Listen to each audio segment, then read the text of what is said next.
Hello ഞങ്ങളുടെ എല്ലാ പ്രിയ സുഹൃത്തുക്കളും ഞങ്ങളുടെ പുതിയ വീഡിയോയിലേക്ക് അപ്പൊ ഞങ്ങളുണ്ടല്ലോ നല്ല അടിപൊളി ഒരു ബീഫ് വളർത്ത് ഉണ്ടാക്കാൻ പോവാ അല്ലേ ബന്ധുസേ? നല്ല അടിപൊളി ഒരു ബീഫ് വളർത്ത് ഉണ്ടാക്കാൻ പോവാണ്. അപ്പൊ നമ്മുടെ രീതിയിൽ ബീഫ് വളർത്തുന്നത് എങ്ങനെയാണെന്ന് നമുക്ക് നമ്മുടെ കൂട്ടുകാരെ കാണിച്ചു കൊടുത്താലോ? കൊടുക്കല്ലേ? അപ്പൊ നേരെ നമ്മുടെ വീഡിയോയിലേക്ക്. നമ്മുടെ ബീഫ് വളർത്തിനുള്ള പാത്രം വെച്ചു കൊടുത്തു. അടുപ്പ് നമ്മൾ കത്തിച്ചു.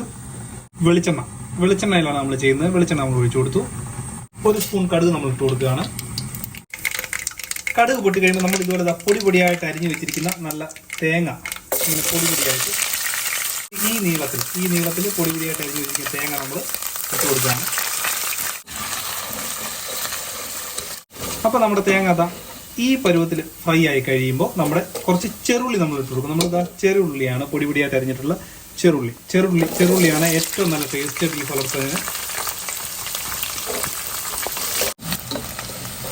നമ്മുടെ ചെറുള്ളി ഏകദേശം ഒന്ന് വഴഞ്ഞു വരുമ്പോഴത്തേക്കും ഇതുപോലെ ചെറുതായിട്ട് കൊത്തി അരിഞ്ഞു വെച്ചിരിക്കുന്ന ഇഞ്ചിയും വെളുത്തുള്ളി നമ്മൾ ഇട്ട് കൊടുക്കുകയാണ്.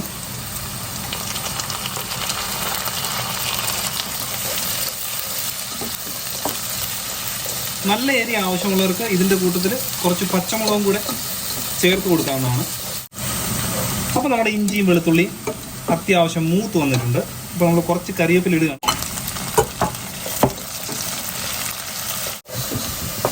അപ്പോൾ നമ്മുടെ ഇഞ്ചിയും വെളുത്തുള്ളിയും നമ്മുടെ ചെറിയ ചുവന്നുള്ളിയൊക്കെ നല്ലവണ്ണം മൂത്ത് വന്നിട്ടുണ്ട്. ഇപ്പോൾ നമ്മൾ നമ്മുടെ പൊടിയൊക്കെ ചേർത്ത് കൊടുത്ത് നല്ലവണ്ണം ഒന്ന് ഇളക്കിയെടുക്കാം.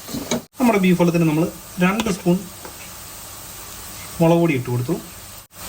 2 സ്പൂൺ മല്ലിപ്പൊടി നമ്മൾ ഇട്ട് കൊടുത്തു. 1 സ്പൂൺ മഞ്ഞൾപ്പൊടി, 2 സ്പൂൺ ഗരം മസാല നമ്മൾ ഇട്ട് കൊടുത്തിട്ടുണ്ട്. കുറച്ച് കുരുമുളക് പൊടി നമ്മൾ ചേർത്ത് കൊടുക്കുന്നുണ്ട്. ശേഷം നമ്മുടെ പൊടിയെല്ലാം നല്ലവണ്ണം ഒന്ന് ഇളക്കി കൊടുത്ത് നമുക്ക് പൊടി നല്ലവണ്ണം ഒന്ന് മൂപ്പിച്ചെടുക്കാം.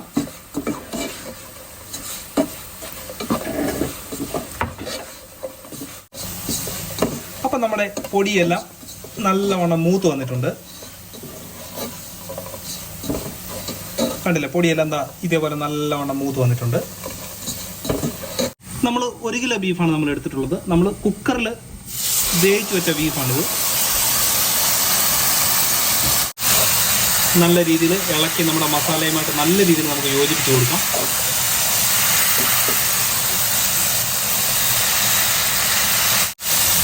ബീഫ് നല്ലവണ്ണം ഇളക്കിയതിന് ശേഷം നമ്മൾ കുറച്ച് ഉപ്പിട്ട് കൊടുക്കുകയാണ്. മുമ്പ് കുക്കറിൽ ബീഫ് വേവിക്കുമ്പോൾ ഉപ്പിട്ട് കൊടുത്തിട്ടുണ്ടായിരുന്നു. അപ്പോൾ അതുകൊണ്ട് വളരെ കുറച്ച് ഉപ്പ് ഞാൻ ഇപ്പം ചേർത്ത് കൊടുത്തിട്ടുള്ളൂ.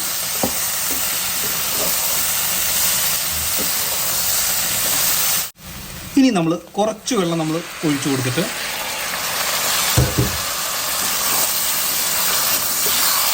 നമ്മുടെ ബീഫും ഈ മസാലയെല്ലാം കുറച്ച് നല്ലവണ്ണം ഒന്ന് പിടിക്കാനായിട്ട് നമുക്ക് അടച്ചു വെച്ച് കൊടുക്കാം.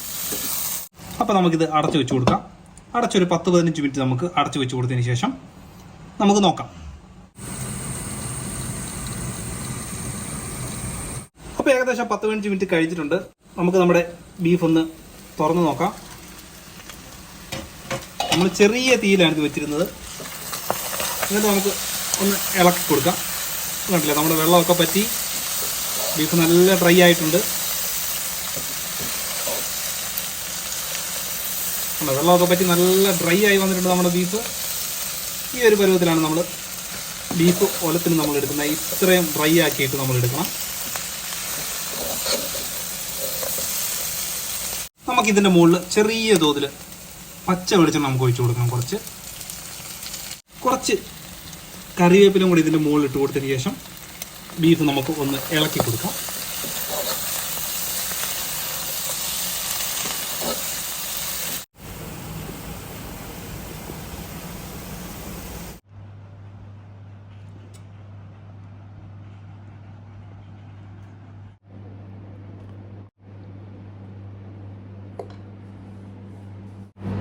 അപ്പോൾ നമ്മുടെ ആദ്യത്തെ പീസ് നമ്മുടെ പൊന്നൂസിന് കൊടുക്കുകയാണ്. ചൂടുണ്ട് കുട്ടൂസൻ. പിന്നെ അടുത്ത പീസ് നമ്മുടെ കുട്ടൂസിന്. നീ പപ്പ.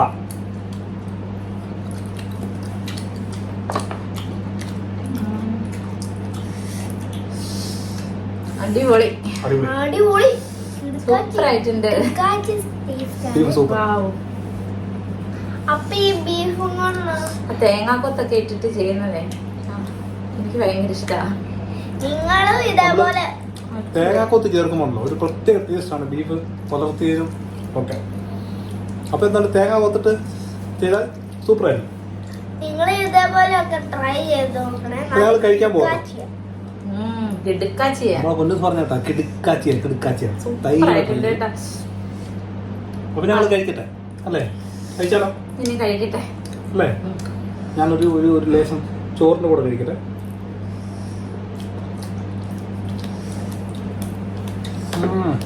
അടിപൊളി, നമ്പർ 1. അപ്പൊ എന്താണെങ്കിലും നമ്മുടെ ബീഫിന്റെ റെസിപ്പി എല്ലാവരും ഒന്ന് ട്രൈ ചെയ്ത് നോക്കുക. അപ്പോൾ തേങ്ങ കൊത്തൊക്കെ ചേർത്ത് ചെയ്യുകയാണെങ്കിൽ നല്ല സൂപ്പറായിരിക്കും. അപ്പോൾ എന്താണ് നമ്മുടെ ഈ വീഡിയോ എല്ലാ കൂട്ടുകാർക്കും ഇഷ്ടപ്പെട്ടെന്ന് വിചാരിക്കുന്നു. തൽക്കാലം ഈ വീഡിയോ വിളിക്കുന്നതാണ്. ഇഷ്ടപ്പെട്ടാൽ ലൈക്ക് ചെയ്യാൻ മറക്കരുത്. അതേപോലെ തന്നെ ചാനൽ സബ്സ്ക്രൈബ് ചെയ്യാൻ മറക്കരുത്. അതെ, അപ്പോൾ നമ്മൾ ചെയ്യുന്ന വീഡിയോസ് ഒന്നും മിസ്സാവാതെ നിങ്ങളിലേക്ക് ഓടി തൊട്ടപ്പുറത്തുള്ള ബെല്ലൈക്കൺ ഒന്ന് പ്രസ് ചെയ്യുക. അപ്പം പ്രസ് ചെയ്യുകയാണെങ്കിൽ ഞങ്ങൾ ചെയ്യുന്ന എല്ലാ വീഡിയോസും ഒന്നുപോലും മിസ്സാവാതെ നിങ്ങളിലേക്ക് എത്തുന്നതായിരിക്കും. അപ്പൊ എന്താണ്, നമുക്ക് പുതിയൊരു വീഡിയോ ആയിട്ട് കാണാം. പുതിയൊരു വീഡിയോ കാണുന്നതായിരിക്കും. എല്ലാവർക്കും ബൈ ബൈ.